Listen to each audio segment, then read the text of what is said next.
स्वागत है, मैं हूं आपके साथ साक्षी वर्मा। चलिए शुरुआत करते हैं देश दुनिया की कुछ बड़ी खबरों से। 3 दिनों की यात्रा पर केरल पहुंचे राष्ट्रपति रामनाथ कोविंद को त्रिशूर के एक पुजारी ने जान से मारने की धमकी दी है। पुलिस से प्राप्त जानकारी के मुताबिक आरोपी चेयरमैन ने पुलिस कंट्रोल रूम में फोन कर कहा कि राष्ट्रपति रामनाथ कोविंद सोमवार को जिस सेंट थॉमस कॉलेज के शताब्दी समारोह में शरीक होंगे उसे वो बम से उड़ा देगा। इस धमकी के बाद पुलिस टीम तुरंत ही हरकत में आई और कॉल डिटेल के सहारे चेयरमैन को ट्रैक कर हिरासत में ले लिया। वहीं त्रिशूर के एसपी ने बताया कि शुरुआती जांच में पता चला है कि चेयरमैन ने शराब के नशे में ये कॉल किया था और सुबह जब वो होश में आया तो उसे कुछ भी याद नहीं था। राज्यसभा में उपसभापति के चुनाव की तारीख का ऐलान हो गया है। सभापति एम वेंकैया नायडू ने आज जानकारी दी कि उपसभापति का चुनाव 9 अगस्त गुरुवार को होगा। उपसभापति का चुनाव एक बार फिर विपक्षी एकता का परीक्षण है। राज्यसभा में सरकार के पास बहुमत नहीं है। हालांकि विपक्ष की ओर से अभी तक किसी उम्मीदवार को लेकर आम सहमति नहीं बनी है।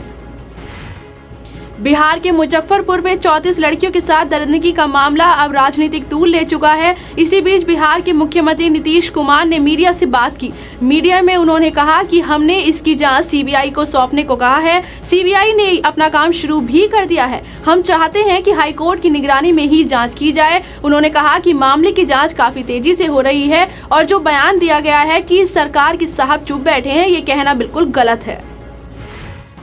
स्वतंत्रता दिवस से ठीक पहले सुरक्षा बलों को बड़ी कामयाबी मिली है। जम्मू कश्मीर पुलिस ने आज 8 हैंड ग्रेनेड के साथ एक आतंकी को गिरफ्तार किया है। पुलिस के मुताबिक इन हथगोलों का इस्तेमाल जम्मू और नई दिल्ली में स्वतंत्रता दिवस के दौरान कार्यक्रमों में इस्तेमाल करने की योजना थी।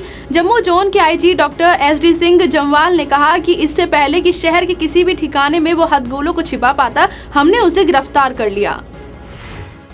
उत्तर प्रदेश के देवरिया के बालिका गृह में लड़कियों की ओर से लगाए गए गंभीर आरोपों को योगी सरकार ने गंभीरता से लिया है। मुख्यमंत्री योगी आदित्यनाथ ने प्रदेश के सभी जिलाधिकारियों को अपने संबंधित जिलों में स्थित बालिका गृह और महिला संरक्षण गृह के व्यापक निरीक्षण करने का निर्देश दिए हैं।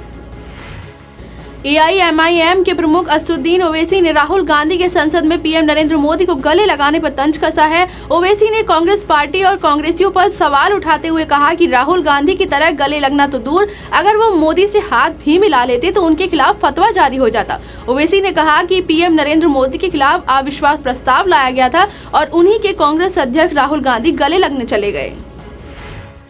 मुजफ्फरपुर बालिका गृह रेप केस पर विवादों से घिरी बिहार सरकार की मंत्री मंजू वर्मा का राज्य के उप मुख्यमंत्री सुशील कुमार मोदी ने बचाव किया है। उन्होंने कहा है कि मंजू वर्मा के खिलाफ कोई आरोप नहीं है और भारतीय जनता पार्टी पूरी तरह से उनके साथ खड़ी है। जम्मू कश्मीर में अलगाववादियों के बुलाए गए बंद के बीच आज सुप्रीम कोर्ट में अनुच्छेद 35A को चुनौती देने वाली याचिका पर सुनवाई हुई। सुप्रीम कोर्ट ने इस मामले को बड़ी पीठ को लेकर याचिकाकर्ताओं से सवाल पूछे, जिसके बाद 27 अगस्त की तारीख दे दी गई है। इस मामले की अगली सुनवाई अब 27 अगस्त को होगी। अगली सुनवाई में ही ये तय होगा कि क्या इस मामले की सुनवाई संविधान पीठ करेगी या नहीं। सुनवाई पर पार्टी के लोगों के साथ साथ पूरे देश की नजर रही। असम में NRC ड्राफ्ट पर जारी हुए 1 हफ्ता बीत चुका है। जिन लोगों के नाम NRC लिस्ट में नहीं थे वो दोबारा 7 अगस्त से फॉर्म भर सकते हैं, लेकिन फॉर्म मिलने की तारीख अब 10 अगस्त कर दी गई है। ये फॉर्म 30 अगस्त से NRC सेवा केंद्रों में लोग जमा कर सकेंगे। तमिलनाडु के पूर्व मुख्यमंत्री और DMK अध्यक्ष M करुणानिधि पिछले 1.5 हफ्ते से चेन्नई के कावेरी हॉस्पिटल के ICU में भर्ती हैं। ताजा अपडेट्स के मुताबिक उनकी हालत बेहद नाजुक बताई जा रही है। हॉस्पिटल से जुड़े सूत्रों के मुताबिक करुणानिधि की नब्ज बहुत धीमी चल रही है। डॉक्टर उनकी सेहत पर लगातार नजर बनाए हुए हैं। करुणानिधि के बेटे MK स्टालिन भी हॉस्पिटल पहुंच चुके हैं। कनिमोझी भी वहां मौजूद हैं।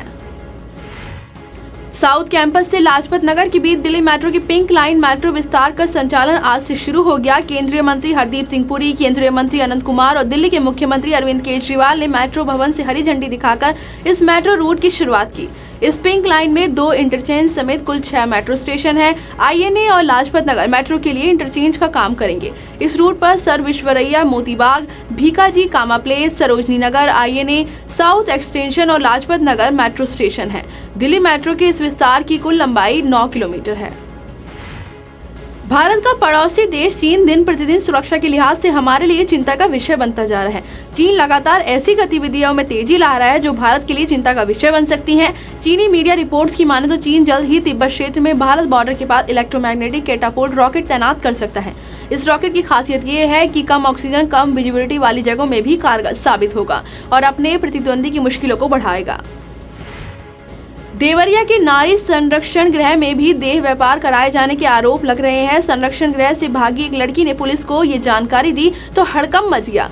पुलिस ने देर रात ही संरक्षण गृह पर छापा मारकर 42 में से 18 लड़कियां गायब मिली। पुलिस ने 24 लड़कियों को मुक्त कराकर संचालिका और उसके पति को गिरफ्तार कर लिया है। निजामुद्दीन राजन की खबर के मुताबिक राज्य मंत्री NRI, बाढ़ नियंत्रण, कृषि निर्यात, कृषि विपणन एवं कृषि विदेश व्यापार, महिला कल्याण, मातृ एवं शिशु कल्याण, उत्तर प्रदेश शासन स्वाति सिंह ने ग्राम महाराणा प्रताप नगर के शारदा नदी के बाढ़ क्षेत्र का भ्रमण कर जायजा लिया और बाढ़ व कटान रोकने के लिए किए गए कार्यों की समीक्षा की। मौके पर बीजेपी पूरनपुर विधायक बाबूराम पासवान, जिलाधिकारी डॉक्टर अखिलेश कुमार मिश्रा, अपर जिलाधिकारी ब्रजकिशोर, अधिकारी अभियंता शारदा सागर सहित अन्य वरिष्ठ पदाधिकारी मौजूद रहे। जी, आश्वासन तो दे गई हैं कि आगे कार्य योजना जो है परियोजना का पास कराया जाएगा और अभी तक हम लोग खतरा बना हुआ है कि हमारा गांव बचेगा या ना बचेगा। ये आगे जो है पोर्शन देखिए, गांव किनारे बिल्कुल 10 मीटर पे नदी है। ये हमारा मकान किनारे गांव के पड़ता है जी, और हम लोग रात दिन नींद नहीं आती है। यहाँ पर कितने सालों से कटान लगातार जारी है और इसमें अभी तक तो जो परियोजना मंजूरी मिली थी वो मंजूरी हो नहीं पाई और इसलिए कटान तो लगातार 3-4 वर्षों से हो रहा है, लेकिन एक साल में 1 किलोमीटर नदी ने काटा पिछले वर्ष, और अब हम अभी भी कटान जारी है। और ये तो कहा जाता है यथा स्थिति ये बनाना संभव नहीं है कि हम लोग बच पाएंगे कि नहीं। कौन सा गाँव लगता है? और राणा प्रताप नगर है जी, जनपद पीलीभीत। लगभग कितना कटान कर चुकी हुई है अभी तक? जी, कटान तो यहाँ 350 एकड़ हो चुका है जी। 80 एकड़ भूमि इस साल कट गई जी हमारे गांव की, और 350 एकड़ पिछले वर्ष कटी जी। आज मंत्री जी आई थी, क्या कह के गई? आज मंत्री जी ये कही है कि परियोजना जो आपकी लगी है 12 करोड़ की, उसे जल्दी से जल्दी पास करा के आप लोगों को दिया जाएगा ताकि गांव बचे, सुरक्षित रहे। नहीं मिला है। आज क्या आश्वासन दे गई मंत्री जी? जो आज मंत्री जी ने आश्वासन दिया कि पिछले वर्ष जैसे वो आई थी तो पिछले वर्ष का कार्य देखा हुआ था। उस समय कटान बहुत तीव्र गति से चल रहा था, तो उस समय उनका थोड़ा जनता का रुख अच्छा नहीं लगा, उस पर नाराज़ होकर चली गई थी। लेकिन जनता का रुख नाराज़ होना एक स्वाभाविक सी बात है कि जब किसी का कुछ नुकसान होता है तो जनता परेशान होती है। लेकिन इस वर्ष काम संतोषजनक हुआ बाढ़ खंड के द्वारा, तो इस साल कुछ राहत की उम्मीद गांव को लग रहा है। लेकिन कृषि भूमि इस साल भी लगभग 50 एकड़ के लगभग उसमें कट चुका है। कृषि भूमि इस बार 50 एकड़ कट चुका है। इस समय स्थिति क्या बनी हुई है? स्थिति जो गांव के सामने तो फिलहाल सामान्य बनी हुई है, लेकिन जब तक बरसात है तब तक कुछ नहीं कहा सकता है।